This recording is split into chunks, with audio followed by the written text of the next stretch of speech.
5 मिनिटात तयार होणारी शेंगाची चटपटीत आमटी. 1 कांदा, टोमॅटो, सुकं खोबरं, 2 मिरच्या, आलं लसूण छान भाजून घेतलं. 4-5 चमचे शेंगाचा कूट घेतला. मिक्सरला हे वाटून घेतलं.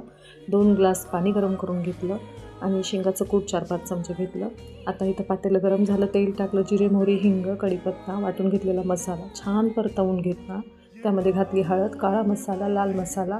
मस्त कलर चेंज होईपर्यंत त्याला परतवलं, छान सुगंध दरवळेपर्यंत. आणि आता यात घालायचं आहे आपल्याला गरम पाणी. जे मी गरम पाणी मिक्सरचं भांडं धुवून घेतलं होतं गरम पाण्याने. आणि आता धने जिरे पूड टाकून घेतली. त्याला छान अशी उकळी आल्यानंतर त्यामध्ये तुम्हाला घालायचं आहे शेंगाचं कूट तुमच्या आवडीप्रमाणे. ही भाकरीबरोबर खूप छान लागते आमटी, खूप मस्त लागते. भाताबरोबर पण छान लागते. आता यात घालायचं आहे चवीपुरतं मीठ. तुम्ही कोथिंबीर पण घाला, माझी संपली होती म्हणून मी नाही घातली. आणि व्हिडिओला लाईक, सबस्क्राईब, शेअर करा. बाय बाय, भेटूया नेक्स्ट व्हिडिओमध्ये.